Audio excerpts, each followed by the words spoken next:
He was destined for greatness. He was so bright and so talented.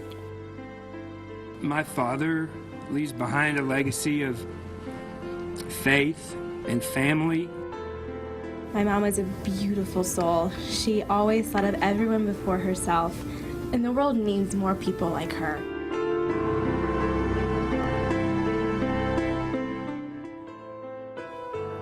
Good morning. Here is a live look from Overland Park at the Jewish Community Center, where in just moments an interfaith service will begin at the White Theater in memory of the victims of the Jewish campus shootings. The White Theater holds 500 people, but overflow preparations are being made to accommodate an additional several hundred. As you can see now from Sky Tracker, the parking lot there is packed. Hello, everyone, and thank you for joining us. I'm Patrick Fazio. And I'm Cynthia Newsom. In this hour, you will see a memorial and celebration of life for Terry Lamano, Reed Underwood, and Dr. William Corcoran. Zhao Zhao Shen is live outside the theater where the service is almost set to begin. Good morning, Zhao Zhao. Good morning to you, Patrick and Cynthia. There's been a pretty steady stream of people at the Jewish Community Center, a lot of people within this community coming to pay their respects, to spread this message of peace that is certainly going to be an important message that will be shared here at this vigil here today, this interfaith vigil. People started coming in at about 9:15 this morning, and it's been a pretty steady stream of people. There is heavy security. When I arrived here, I had to pass through many different layers of police officers in order to get in here to the parking lot. And so certainly a heavy security presence out here. You can certainly understand why.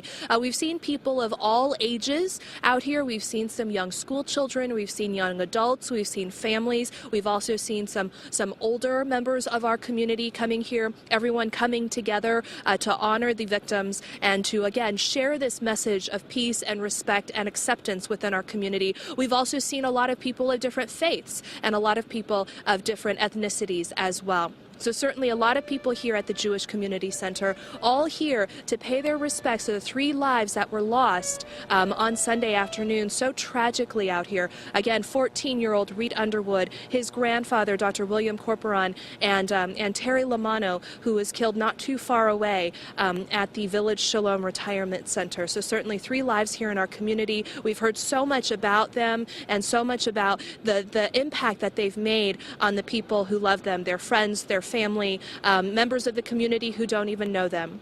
So certainly here today, it's going to be a very emotional service, no doubt.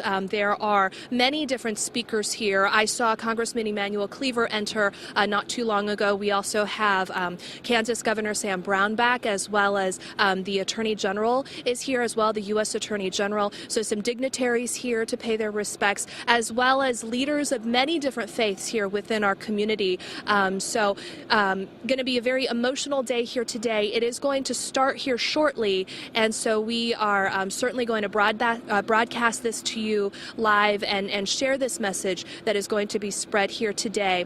So let's go inside and see the service that is about to begin here at the Jewish Community Center, the Interfaith Service of Unity.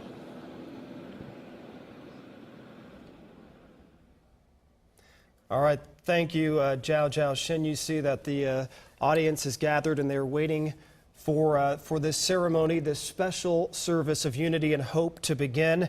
The funerals actually for the 3 victims. Terry Lamano hers is today. It's happening this morning. And then Reed Underwood and William Corcoran, their funerals will be held tomorrow. Even though this took place at the Jewish Community Center and Village Shalom, they were not members of the Jewish Community Center or Village Shalom. Terry Lamano is a member of the United Methodist Church of the she was a member of St. Peter's Catholic Church, and that's where her funeral will take place. And Reed Underwood and William Corcoran are members of United Methodist Church of the Resurrection. Each of those churches will have members from those churches at this service today speaking on behalf of those families. You know, one thing that was impressive to me was Dr. Nemitoff talking about why this is so important for the community. On behalf of the organizations of the Jewish Community Campus, Village Shalom, and the entire Jewish community, it is my privilege to welcome you this morning to this sacred interfaith service. This community gathering of faith and hope is the initiative of the spiritual leadership of this community, who understood that we all needed to come together to, in the words of Mindy Corporon, bring into this tragedy God, heaven, peace, and love. We are grateful to be joined today by distinguished national representatives from Washington, as well as from our great states of Kansas and Missouri. Among them are United States Attorney General Eric Holder, U.S. Attorney Barry Grissom, Missouri Congressman Emanuel Cleaver, Kansas Congressman Kevin Yoder, Israel Consul General to the Midwest Roei Gilad, Kansas Governor Sam Brownback, Overland Park Mayor Carl Gerlach, Overland Park Chief of Police John Douglas, District Attorney Steve Howe, FBI Special Agent in Charge Michael Cast, Kansas Lieutenant Governor Jack Collier, Kansas Attorney General Derek Schmidt. Thank you for standing with Kansas City. May this interfaith service be a blessing to the memory of the victims of this tragedy and inspire us all to redouble our personal commitments to achieve the biblical vision to love our neighbors as we love ourselves. It is my privilege to introduce the spiritual leader of the Temple Congregation B'nai Yehuda, Rabbi Arthur Nemitoff, who will begin this service.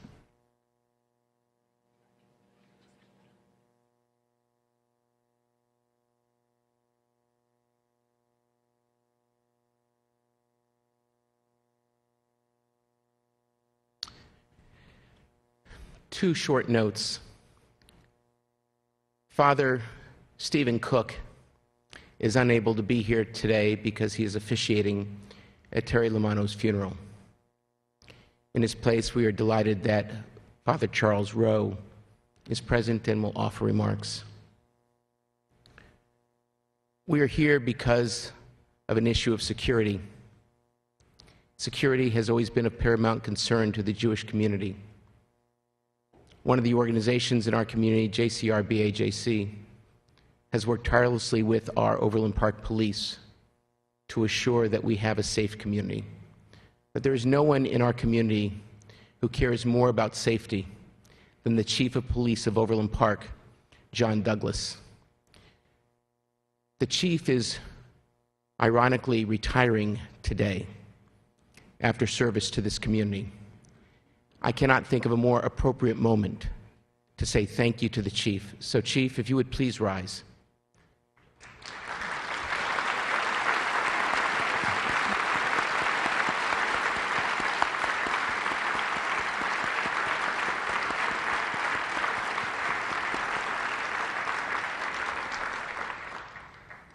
Psalm 121. I lift up my eyes to the mountains. From where shall my help come? My help comes from God, maker of heaven and earth. God will not suffer your foot to be moved. God that keeps you will not slumber. Behold, God that keeps Israel neither slumbers nor sleeps. God is your keeper. God is your shade on your right hand. The sun will not smite you by day, nor the moon by night. God shall keep you from all evil. God shall keep your soul. God shall guard your going out and your coming in from this time forth and forever. Please join, if you wish, in reciting the 23rd Psalm, the words of which are found on the back side of your service order. The Lord is my shepherd, I shall not want. He maketh me to lie down in green pastures. He leadeth me beside the still waters. He restoreth my soul.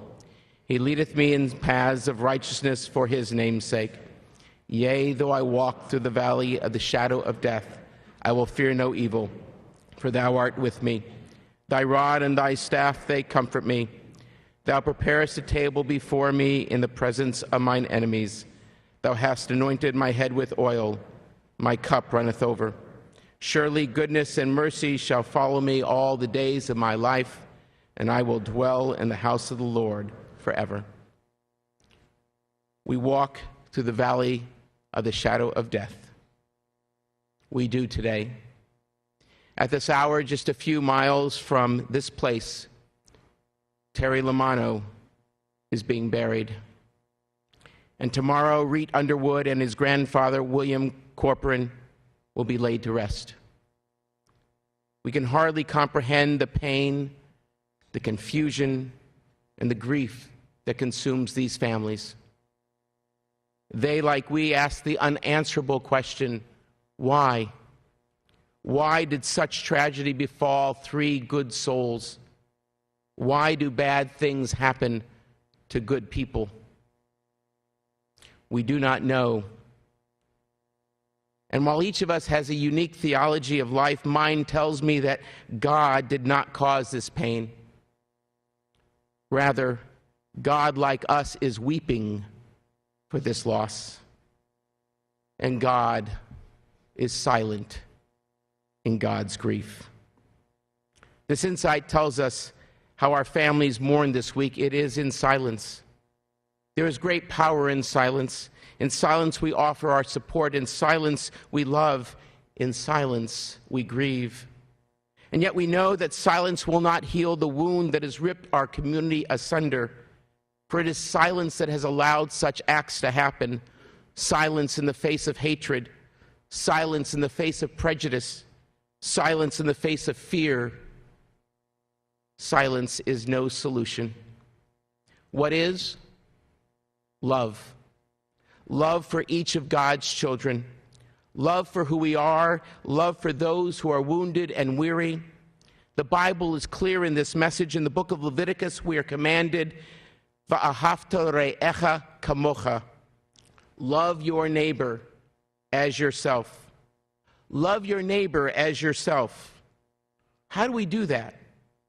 It is not a narcissistic approach to life where we give and do for others only that which we ourselves would want.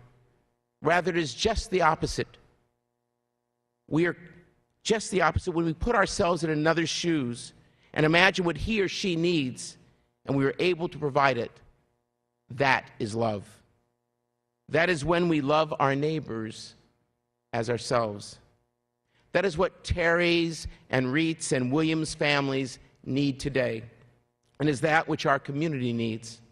We need to love each other as we love ourselves. We need to love life, love faith, love people.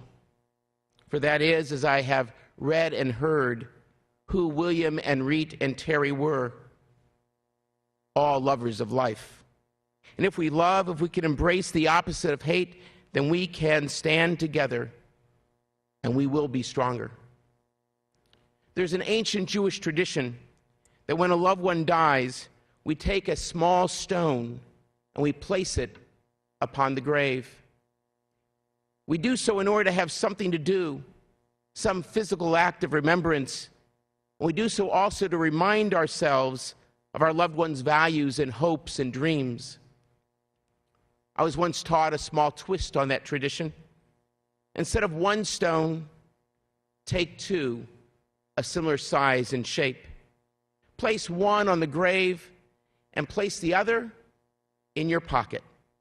Then wherever you go and whatever you do, a small reminder of your loved one is there literally in your hand to support you, to heal you, to guide you. So I invite each of you who is here today and all those who are listening to go to a field or a stream or a lake and find a stone. Imbue in it the beauty of Reet's and William's and Terry's lives. Hold on to that stone. Keep it with you as you love yourself, as you love your neighbor, as you love the stranger. In so doing, we will hope, we will heal, and we will fight against hate. We will be strong.